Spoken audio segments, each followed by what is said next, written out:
आज के इस वीडियो लेक्चर में जो क्वेश्चन हम लोग सॉल्व करने जा रहे हैं वो 9th क्लास के चैप्टर क्वाड्रिलेटरल से है। छोटा सा क्वेश्चन है लेकिन बहुत इंपॉर्टेंट है। इस क्वेश्चन में हम लोगों को दिया है the sides B A and D C of a quadrilateral A B C D are produced as shown in the figure, then prove that A plus B equal to X plus Y. तो question में देखिए हम लोगों को यहाँ पर एक figure दे रखी है और इस फिगर में हम लोगों को ए बी सी डी क्या दिया है, ए बी सी डी एक क्वाड्रिलेटरल दिया है। साथ ही हम लोगों को बोला है कि इस क्वाड्रिलेटरल की जो बी ए साइड है इसको प्रोड्यूस किया जाता है और इस क्वाड्रिलेटरल की जो डी सी साइड है इसको भी प्रोड्यूस किया जाता है। और ऐसा कर देने से देखिए यहाँ पर दो एंगल्स बन जाते हैं। पहला एंगल ये बनता है बी डिग्री का, जबकि दूसरा एंगल ये बनता है ए डिग्री का। साथ ही इस क्वाड्रिलेटरल में जो दो एंगल्स बचते हैं यानी कि ये वाला एंगल डी, इसका मेजरमेंट वाई डिग्री है और इस एंगल बी का मेजरमेंट एक्स डिग्री हम लोगों को दिया है। तब हम लोगों को प्रूव करना है कि उस केस में a प्लस बी की जो वैल्यू होगी वो x प्लस वाई के वैल्यू के बराबर होगी। ठीक है, तो चलिए स्टार्ट करते हैं और ऐसा प्रूव करते हैं। अब इस क्वेश्चन को स्टार्ट कर रहे हैं हम लोग इस पॉइंट के साथ में। हम लोग ये एंगल देखें तो कितने डिग्री का है, a डिग्री का है। और अब अगर मैं इस एंगल को मार्क करूं और इसको नेम दे दूं एंगल 1, तो क्या मुझे आप बता सकते हैं एंगल 1 और ए में क्या रिलेशन है? क्योंकि दोनों एंगल्स एक स्ट्रेट लाइन के ऊपर हैं और क्योंकि दोनों एंगल्स एक स्ट्रेट लाइन के ऊपर हैं तो इसका मतलब ये दोनों लीनियर पेयर में हुए। और जब ये दोनों एंगल्स लीनियर पेयर में हैं तो इन दोनों का सम कितना होना चाहिए, 180 डिग्री। इस चीज़ को लेकर चलते हैं हम लोग, तो कह सकते हैं एंगल 1 प्लस ए, दोनों एंगल्स का सम किसके इक्वल होगा, 180 डिग्री के इक्वल होगा। या फिर यहीं से हम लोग चाहें तो एंगल 1 की वैल्यू निकाल सकते हैं, कैसे, इस ए को ट्रांसपोज करके। तो एंगल 1 को क्या लिखा जा सकता है, इसको लिख सकते हैं 180 डिग्री माइनस एंगल ए। और बड़ा इंपॉर्टेंट पॉइंट है, मान लेते हैं इसको इक्वेशन नंबर 1। और किस रीजन से हम लोगों ने ऐसा किया, लीनियर पेयर से। बिल्कुल इसी तरीके से हम लोग यहाँ पे देखें तो एंगल बी डिग्री का है और अगर इस एंगल को हम लोग नेम दे दें एंगल 2, तो इस एंगल 2 और बी में क्या रिलेशन है, ये दोनों एंगल्स भी एक स्ट्रेट लाइन के ऊपर हैं। इसका मतलब ये दोनों एंगल्स भी लीनियर पेयर में हैं। अगर लीनियर पेयर में है तो इन दोनों का सम भी कितना होना चाहिए, 180 डिग्री होना चाहिए। तो अगेन हम लोग लिख सकते हैं कि एंगल 2 प्लस एंगल बी, इन दोनों का सम भी किसके इक्वल होगा, 180 डिग्री के इक्वल होगा।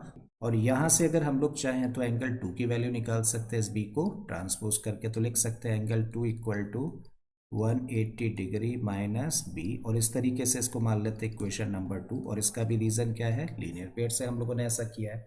ठीक है, अब हम लोग आते हैं देखिए इस quadrilateral A B C D में, इसको मेंशन करते हैं। So now in quadrilateral A B C D क्या कह सकते हैं भाई, हम लोग जानते हैं कि क्वाड्रिलेटरल में सारे के सारे इंटीरियर एंगल्स का सम कितना होता है, 360 डिग्री होता है। ठीक है, तो हम लोग लिख सकते हैं कि इस quadrilateral A B C D में angle A plus angle B plus angle C, साथ ही अगर एंगल डी को प्लस कर दिया जाए तो सबका सम कितना होना चाहिए, 360 डिग्री। एंगल ए की जगह पे हम लोग क्या रख सकते हैं, देखो इसकी जगह पे रख सकते हैं हम लोग एंगल 2। बी की जगह पे, बी का तो मेजरमेंट दे रखा है एक्स डिग्री, तो इसकी जगह पे रखा है एक्स। प्लस सी की जगह पे हम लोग क्या रख सकते हैं, देखो सी ए वाला एंगल है और इसको हम लोगों ने एंगल 1 से रिप्रेजेंट किया है। ठीक है, तो इसकी जगह पे हम लोगों ने रखा है एंगल 1 और डी का मेजरमेंट हम लोगों को दे रखा है वाई डिग्री, तो यहाँ पे हम लोगों ने वाई रखा एंड दिस इक्वल टू 360 हम लोगों ने एज इट इज रख दिया। अब एंगल 2 की जगह पे हम लोग क्या रख सकते हैं, देखो इक्वेशन नंबर 2 से एंगल 2 की जगह पे क्या रखा जा सकता है, 180 डिग्री माइनस बी। तो चलिए इसके प्लेस पे हम लोग रख देते हैं 180 degree minus angle B plus X as it is रखिए। और यहाँ पे एंगल 1 की जगह पे फ्रॉम इक्वेशन नंबर 1 क्या रखा जा सकता है, इसकी जगह पे रख सकते हैं 180 डिग्री माइनस एंगल ए। तो इस 1 की जगह पे हम लोगों ने रखा 180 डिग्री माइनस एंगल ए, साथ में वाई एज इट इज लेकर चलिए एंड दिस इक्वल टू 360।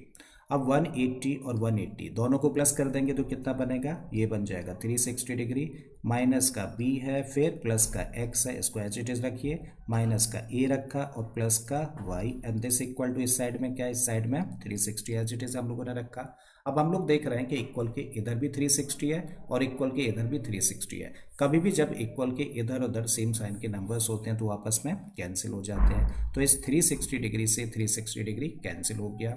अब क्या करना है, देखो x और y को तो इधर ही रोकिए और b और a क्योंकि नेगेटिव है इन दोनों को कर देते हैं ट्रांसपोज। तो x और y को अगर हम लोग इधर ही रोके हैं तो इसको लिख सकते हैं x plus Y equal to, जब a को ट्रांसपोज करेंगे क्योंकि a नेगेटिव है तो ट्रांसपोज करने पर पॉजिटिव हो जाएगा, प्लस का ये बन गया। बिल्कुल इसी तरीके से b भी नेगेटिव है, जब इसको ट्रांसपोज करेंगे तो ये भी प्लस में जाएगा। ठीक है, तो हम लोगों ने क्या शो कर दिया कि x plus Y equal to A plus B, या फिर इसी चीज़ को लिख सकते हैं कि a plus B equal to x plus Y, और यही हम लोगों को प्रूव करना था। तो मुझे उम्मीद है स्टूडेंट्स कि आप लोगों के क्वेश्चन अच्छे से समझ आ गया होगा। अगर ऐसा है तो प्लीज़ वीडियो को लाइक कर दें, चैनल को सब्सक्राइब कर लें। मैं फिर से आता हूँ एक नए क्वेश्चन, एक नए कॉन्सेप्ट के साथ में। Till then keep learning and thank you for watching this video.